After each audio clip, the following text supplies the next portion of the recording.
बिस्मिल्लाहिर्रहमानिर्रहीम। अस्सलाम वालेकुम नादरीन, आप यूट्यूब चैनल देख रहे हैं। मैं इमरान खान हूँ। नादरीन, आज अब अपना 60वां यौम दिफा मना रहे हैं और हालात ये है हमारे कि पाकिस्तान का जो सबसे बड़ा सूबा है वहाँ पे इंटरनेट भी बंद है और मोबाइल फ़ोन भी बंद है।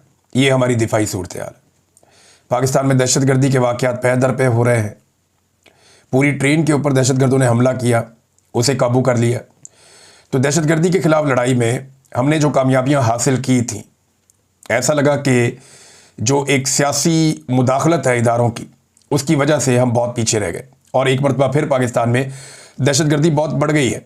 और ये बॉर्डर पार करके दहशतगर्द कैसे पाकिस्तान पहुंच जाते हैं, ये वो बड़ा सवाल है जो ख़ास तौर पे खैबर पख्तूनख्वा के लोग, बलूचिस्तान के लोग और हर पाकिस्तानी इसका जवाब जानना चाहता है।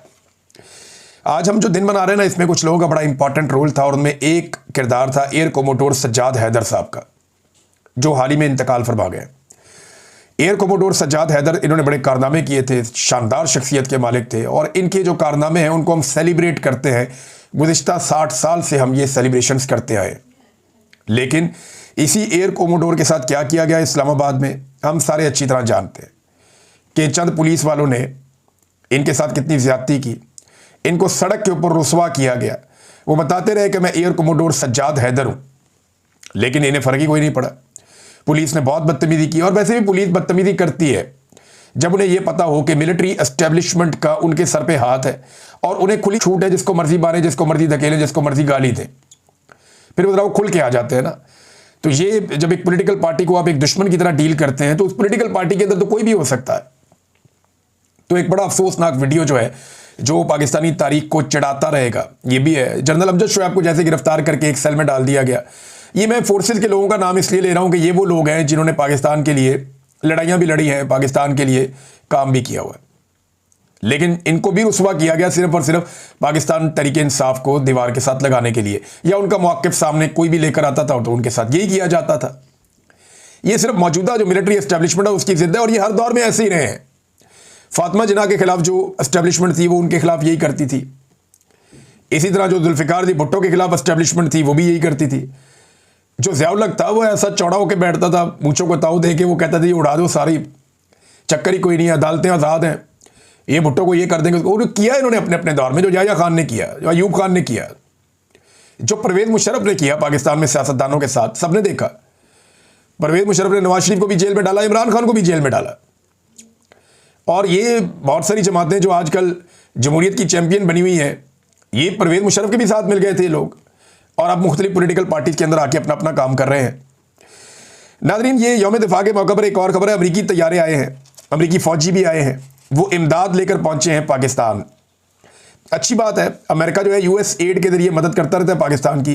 लेकिन यहाँ पे जो खुर्रम इकबाल साहब ने खबर दी है वो ये बताते हैं कि जी यहाँ पे अमरीकी फ़ौजियों की एक फ़ोटो उन्होंने शेयर की, पाकिस्तानी फ़ौजी भी साथ खड़े हुए हैं। ये एयरबेस के ऊपर आए, नूर खान एयरबेस पे मुबैना तौर पर इमदादी सामान लेकर अमरीकी फ़ौज।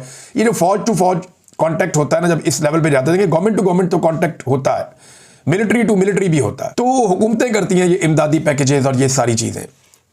मैंने ये माजी में पाकिस्तान की तारीख इस बात की गवाह है, जब भी कभी अमरीकी मिलिट्री एस्टेब्लिशमेंट और पाकिस्तानी मिलिट्री एस्टेब्लिशमेंट करीब आई है तो पाकिस्तान को उसके फ़ायदे से ज़्यादा नुकसान हुआ है। माजी में हम ये देखते रहे। देखिए ना, पाकिस्तान के बहुत सारे ऐसे हवाई अड्डे हैं जहाँ पे अमेरिका ने अपने अड्डे बनाए हुए थे और वहाँ से वो ड्रोन अटैक्स करते थे, पाकिस्तान के अंदर भी, अफगानिस्तान में भी अपने ऑपरेशंस करते थे। परवेज़ मुशर्रफ के दौर के अंदर किस तरह अड्डे दिए गए अमेरिका को, ये सारा कुछ हमें याद है, हम अच्छी तरह जानते हैं। तो जब भी ये कुर्बतें बढ़ती हैं तो इसका अंजाम एंड ऑफ द डे पाकिस्तानियों के लिए अभी तक तो कोई अच्छा नहीं रहा। इमदाद देना, ये सारी चीज़ें करना, ये एक अच्छा जेस्चर हो सकता है, लेकिन इन कुर्बतों का अंजाम माजी में पाकिस्तान के लिए कोई अच्छा नहीं रहा। हाँ, दहशतगर्दी के खिलाफ लड़ाई में भी अमेरिकन फोर्सेस ने, अमेरिका ने पाकिस्तानी फोर्सेस को मदद की, लेकिन ये लड़ाई पाकिस्तान के गले कैसे पड़ी ये भी हम सब जानते हैं। लिहाजा ये जो तस्वीर है, इसके देखने के बाद मेरे जो दिल और दिमाग में पहली बात आई वो यही थी कि या अल्लाह खैर, ये अल्लाह ताला खैर ही करे। या पता नहीं अमेरिका को पाकिस्तान से क्या काम पड़ गया है, या पाकिस्तान ने अमेरिका के साथ मिलकर अब क्या काम करने का फैसला कर लिया है। एक तरफ ये इमदाद आ रही है, मैं साथ जो मुतासरीन है उनकी बात करूँगी। सतलुज के अंदर नादरीन अभी भी ऊँचे दर्जे का सैलाब है, पानी का रैला भारत से दाखिल हो रहा है और बहुत तेज़ी से पानी पाकिस्तान में आ रहा है। जो मुजफ्फरगढ़ का इलाका है और उसकी सराउंडिंग में बहुत सारे एरियाज़ हैं, यहाँ पे बहुत तबाही हुई है। कसूर से लेके मुल्तान तक, मुजफ्फरगढ़ तक, यहाँ पे सतलुज ने तबाही फेरी है। और जिस जगह पे जाके ये दरिया आपस में इकट्ठे होते हैं उन एरियाज़ में भी फ्लड की सिचुएशन बड़ी ख़तरनाक है। हुकूमती इमदाद जो है वो ना होने के बराबर है। तो जो प्राइवेट लोग हैं वो मदद कर रहे हैं, आहिस्ता आहिस्ता लोग सामने आ रहे हैं। हुकूमत को भी इस बात की समझ आ गई है कि वो अकेले कुछ नहीं कर पाएंगे, लिहाजा लोगों को साथ मिलाना पड़ेगा। लेकिन एक तरफ देखें, लोग अपने चारे के लिए परेशान है, जानवरों के लिए परेशान है। सबसे बड़ा मसला उनके लिए बना हुआ है कि उनको उनके जानवरों के लिए चारा में असर नहीं है। चारा जो है वो रोज़ का रोज़ काटते हैं और जानवरों को डालते हैं। ये जो 3 दरिया है ना आपके, चनाब, सतलुज, रावी, इसके किनारे आपकी भैंसें बहुत बड़ी तादाद में है। यहाँ पे मवेशी बहुत बड़ी तादाद में लोगों ने रखे हो, गवाला जिसे आप कहते हैं। दूध की प्रोडक्शन यहाँ बहुत होती है, तो ये दूध की प्रोडक्शन बहुत बड़े पैमाने पर मुतासर हो सकती है। अब जानवरों को जिंदा रखना ज़रूरी है। जिंदा रखने के लिए उनको आप अगर 1/3 खाना भी देंगे तो वो जिंदा रह पाएंगे। उन्हें पीने का साफ पानी मिल जाए, उन्हें चारा मिल जाए, तो जानवर अपना टाइम निकाल लेंगे। अद्वियात मौजूद होनी चाहिए हर वक्त जो वेटनरी की हैं, जो जानवरों को दी जा सकती हैं। जो वेटनरी डॉक्टर्स हैं उनको भिजवाना पड़ेगा इन सारे देहात में। ये सारा काम अब पाकिस्तान को ये जिम्मेदारी लेनी पड़ेगी, हम सबको लेनी पड़ेगी। जानवरों को इस वक्त सर्वाइव करवाना है। दूध से ज़्यादा ज़रूरत इस बात की है कि दूध देने वाले जानवर जिंदा रहें और इनकी अमवात कम से कम हो। अब एक तरफ लोग ये एहतजाज कर रहे हैं, यहाँ पे चनियोट में जो सैलाब से मुतासरा गाँव के दर्जनों जो गाँव हैं उनके लोग जो बेघर हुए हैं, ये लोग निकले और उन्होंने पिंडी भट्टियाँ हाईवे को ब्लॉक कर दिया। ये एहतजाज कर रहे हैं जनाब के इन्हें खाना नहीं मिल रहा, टेंट नहीं मिल रहे, जानवरों के लिए चारा नहीं दिया जा रहा। ये सारी बातें वो बेचारे कर रहे थे। अच्छा, एक तरफ तो ये सूरत हाल चल रही है, दूसरी तरफ क्या चल रहा है, पूरा मुल्क सदमे में है। सैलाब की वजह से लोग परेशान हैं, मगर सेनेटर जिनके बेशतर जो अरबपति लोग हैं, ये जो सेनेटर्स हैं ये 100 के करीब होते हैं पाकिस्तान में। ये अरबोपति लोग होते हैं नॉर्मली, बहुत कम लोग हैं जो बहुत पैसे वाले नहीं हैं। इन्हें परेशानी ये लाक है कि अरकान पार्लियामेंट की अरबों मालियत की मजीद 104 लॉजेस की तामीर कब मुकम्मल होगी। अब ये डॉन ने खबर दी है, डॉन की खबर के मुताबिक ये 104 नए लॉजेस की तामीर का ठेका 717 करोड़ रुपए में दिया गया है और ये इजलास हुआ बाकायदा, और इसके अंदर तज़ीन व आराइश और ये चीज़ें ज़ेर बहस आई। और पाकिस्तान डूब रहा है। यहाँ पे जो इजलास हो रहा है सेनेट के हवाले से, उसमें तय किया जा रहा है कितना पैसा देना है इनके घर बनाने के लिए। 104 लॉजेस बनेंगे, 717 करोड़ रुपया लगेगा। 717 करोड़, 104 लॉजेस, यानी 4 करोड़ रुपया कम से कम एक के ऊपर ये लगाने जा रहे हैं। और जब आप इकट्ठे बनाते हैं ना तो पैसा बहुत कम लगता है। इसके बाद तज़ीन व आराइश भी होनी है। अभी तो ये बनने हैं ना, उसके बाद इसकी तज़ीन व आराइश होगी, सजाया जाएगा। अंदर जो इसके सामान जाना है उसकी कीमत अलग है। ये हमारी प्रायोरिटीज़ हैं नाज़रीन पाकिस्तान में। और जो सैलाब मुतासरीन है उनके बारे में हमारी प्रायोरिटी क्या है, ये खबर देखें आप। ये पूरे मीडिया के ऊपर इस वक्त गर्दिश कर रही है। खबर ये है कि जी सैलाब मुतासरीन को इजाफी बिल भिजवा दिए गए। इमदाद उनको पहुंची नहीं, बिल उन्हें पहुंच गए। 1.5 लाख 2-2 लाख का बिल आ गया छोटे छोटे घरों का और डेरों का, जहां पे ये सैलाब मुतासरीन रहते हैं। वो कहते हैं जी हमने तो बिजलियां इस्तेमाल भी नहीं की इतनी, हमारे तो एसी भी नहीं लगे हुए, गरीब लोग हैं हम। 1.5 से 2 लाख रुपया, 2.25 लाख रुपया ये बिल भेज दिया सैलाब मुतासरीन को। शर्म भी नहीं आई इनको बिल भेजते हुए। वो बिल इकट्ठे करके बेचारे वो दिखा रहे हैं सैलाब मुतासरीन कि भाई हम तो इधर पड़े हुए हैं पिछले 15 दिन से, हम तो अपने घरों में भी नहीं जा पा रहे, हमारे हालात बहुत बुरे हैं और हम तो इतनी बिजली इस्तेमाल भी नहीं करते, ये इतना बिल हमें क्यों भेज दिया है। तो ये वो कारनामा है जो नवाज शरीफ ने और शहबाज शरीफ ने और जरदारी ने और उनकी पार्टी ने मिलकर किया था। IPPs वाला मुशर्रफ ने भी इसमें हिस्सा डाला था कि इन्होंने ऐसे मंसूबे लगा दिए कि आप बिजली इस्तेमाल करें या ना करें, आपको बिजली का बिल देना ही पड़ेगा। आप बिजली इस्तेमाल करें 1 यूनिट, आपको बिल देना पड़ेगा कम से कम 3 यूनिट का। ये पाकिस्तान के साथ इन्होंने एहसान किया और इसमें जो सबसे बड़ा हिस्सा है वो शरीफ खानदान का है। और इस खानदान को मुसल्लत किया मौजूदा मिलिट्री एस्टेब्लिशमेंट ने। अब वो रोजाना की बुनियाद पे मिलिट्री एस्टेब्लिशमेंट इस खानदान को मुसल्लत करने के बाद ये साबित करने पर तुली है कि वो पाकिस्तान के बहुत वफादार हैं और पाकिस्तान को सही सीमत में लेकर जाना चाहते हैं। मिसाल के तौर पे इधर आप गवर्नर जो है सिंध के, इनका स्टेटमेंट सुनिए। ये नाच गाना भी बहुत अच्छा करते हैं, ये वक्त आए तो डांस भी कर लेते हैं, वक्त आए तो ये मिंबर पे बैठ के खुतबा भी दे देते हैं, वक्त आए तो ये मोटरसाइकिलों पे भी निकल जाते हैं, वक्त आए तो ये वागा पे जाके भी परेड कर देते हैं। ये कुछ भी कर सकता है बंदा। कमाल बहरूपिया जो है वो ढूंढा है पाकिस्तान की मिलिट्री एस्टेब्लिशमेंट ने। अब ये उनके लिए स्टेटमेंट क्या दे रहे हैं, जरा ये सुने आप। आर्मी चीफ है, इसके दिल में कुरान है, हाफिज कुरान के दिल में कुरान होता है। आज उन्होंने कुरान और सुन्नत के मुताबिक ये तहिया कर लिया है कि मैं अपनी कौम के लिए और उसकी मईशत की बेहतरी के लिए अपना हर मुमकिन किरदार अदा करूंगा। चलिए, ये तो बहुत अच्छी बात है कि अपना किरदार अदा करूंगा, लेकिन किस कैपेसिटी में, सवाल ये है। लेकिन कुरान और सुन्नत तो बड़ा वाज़ेह है। आप जो हलफ लेते हैं आपको उसकी खिलाफ वर्जी नहीं करनी होती। अल्लाह ताला कहता है कि वो मत कहो जो तुम कर नहीं सकते। साफ कहता है अल्लाह ताला कुरान पाक में कि वो बात तुम क्यों करते हो जो तुम नहीं कर सकते। यानी जो आपको कॉलो फेल में आपके तदाद नहीं होना चाहिए। आपने हलफ लिया, हलफ आपने लिया अल्लाह को हाजिर नादिर जानकर कि मैं अपने हलफ की पासदारी करूंगा और मैं ये चीज़ों में हिस्सा नहीं लूंगा, तो मईशत में किरदार क्या है उनका? उनका तो रोल ही नहीं है। और कुरान पाक मना करता है कि जो आपने कहा, जो आपने हलफ ले लिया, उसकी खिलाफ वर्जी आप नहीं करेंगे। तो ये तो हलफ की खिलाफ वर्जी हो गई कि वो मुल्क के दीगर मामलात के अंदर अपना रोल प्ले कर रहे हैं। मुझे बताएं कि ये जो पाकिस्तान में अवाम का मैंडेट छीना गया, क्या ये कुरान और सुन्नत के मुताबिक हुआ? मुझे बताएं 26 नवंबर को जो गोलियां चलाई गई निहत्ते शहरियों पे, ये कुरान और सुन्नत के मुताबिक हुआ? क्या पाकिस्तान में जो चादर और चार दीवारी का तकद्दुस लगातार पामाल किया जा रहा है, औरतों को सड़कों पे घसीटा जा रहा है, छोटे बच्चों को गिरफ्तार किया जा रहा है, पार्लियामेंट में अटैक किया जाता है, पार्लियामेंटेरियंस के बच्चे अगवा कर लिए जाते हैं, बहुएं अगवा कर ली जाती हैं कानून साजी के लिए, क्या यह कुरान और सुन्नत के मुताबिक हो रहा है? पाकिस्तान में इंसानों को जबरी तौर पे लापता किया जा रहा है, किसी काजी के सामने उन्हें पेश नहीं किया जाता, क्या ये कुरान और सुन्नत के मुताबिक हो रहा है? यहाँ पे शायरों को, सहाफ़ियों को, वकला को, सिविल सोसाइटी को, सियासतदानों को, सियासी वर्कर्स को जबरी तौर पे लापता किया जाता है। क्या ये कुरान और सुन्नत के मुताबिक है? क्या कुरान और सुन्नत आपको इस बात की इजाज़त देता है कि आप चीनी एक्सपोर्ट कर लें ताकि माफिया पैसा कमा ले, और फिर आप वही चीनी इंपोर्ट कर लें ताकि माफिया दोबारा पैसा कमा ले और अवाम की पीठ में छुरा घोंप दे और उनकी जेबों पे डाका डाल दे? क्या कुरान और सुन्नत इस बात की इजाज़त देता है कि 2 माह पहले किसान से, गरीब किसान से जो गंदुम 2000 रुपए में खरीदी थी, आज वो 4000 रुपए की बेची जाए 2 महीने के अंदर, और सरमायादार अपना पैसा डबल करके गरीब आदमी को नचोड़ के रख दे? क्या इसकी इजाज़त देता है? बहुत सारे और सवालात मैं उठा सकता हूं। कौम को मामू ना बनाए, बेवकूफ़ ना समझें कौम को। कौम सब कुछ देख रही है, उन्हें पता है। अल्लामा ताहिर अशरफी साहब क्या कह रहे हैं, ज़रा ये भी आप सुने। ये सीरतुन नबी के हवाले से एक प्रोग्राम था, तो इन्होंने यहाँ पे ज़्यादातर तारीफ़ें की हैं आर्मी चीफ की, हुकूमत की, और सोशल मीडिया की बुराइयाँ की हैं। सीरतुन नबी पे प्रोग्राम है, उसमें आपने लोगों को बताना है कि आप सल्लल्लाहु अलैहि वसल्लम की सीरत कैसी थी, हम कैसे फॉलो कर सकते हैं। वो वहाँ पे सिपा सलार की तारीफ़ें कर रहे हैं। यानी जो दरबारी मौलवी होना कोई, वो क्या इस्लाम लेकर आएगा? हमारे इस्लाम में बेशुमार लोगों की ये रवायात हैं, बहुत सारे लोगों ने ये बातें नकल की हैं और बार बार बताई है कि जो आलिम दीन पहुँच जाता है दरबार में, उसकी तासीर ख़त्म हो जाती है। और ये मैंने अमली तौर पे ताहिर अशरफी साहब के साथ होते हुए देखा। मेरा बड़ा अच्छा इनके साथ ताल्लुक़ है, ताहिर अशरफी साहब से हमने इकट्ठे काम भी किया हुआ है। लेकिन मैंने नोट किया कि ताहिर अशरफी साहब बात कर रहे थे, सामने से कोई रिस्पॉन्स ही नहीं दे रहा था। बड़ी जज्बाती अंदाज में बात कर रहे थे, कोई शख्स सामने से रिस्पॉन्स नहीं दे रहा था। बहुत सारे आलिम दीन बैठे हुए थे, बिल्कुल चुप करके बैठे हुए थे।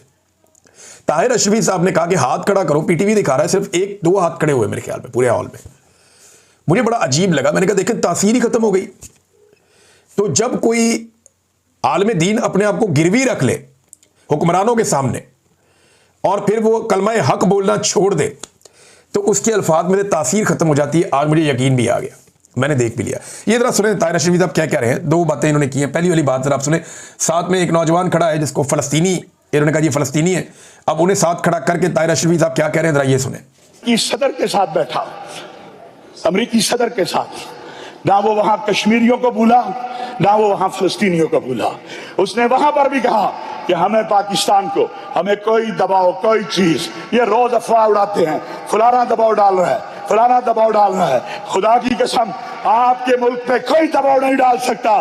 जो फातेह अल्लाह ने जिनको बनाया हो उन पे कोई दबाव डालेगा? ये वो कह रहे हैं जी खुदा की कसम खा ली, और ये कहा कि उन्होंने वहां पे कहा कि कोई दबाव नहीं। आसिम मुनीर ने कहा जी कोई दबाव नहीं। अमेरिका को, अमरीकी सदर को कहकर आए हैं कश्मीर और फ़लस्तीन के मामले पे कोई दबाव नहीं। ये ताहिर अशरफी ने पहली मरतबा इंकशाफ किया है। ISPR ने ऐसी कोई बात नहीं बताई। देखिए, अगर वो ताहिर अशरफी साहब क्योंकि एस्टेब्लिशमेंट के बहुत करीब हैं, तो मैं समझता हूं कि एस्टेब्लिशमेंट ने, और ये सारे टीवी चैनल्स में लाइव चलाया गया, तो इसका मतलब है कि एस्टेब्लिशमेंट की मर्जी से चला है।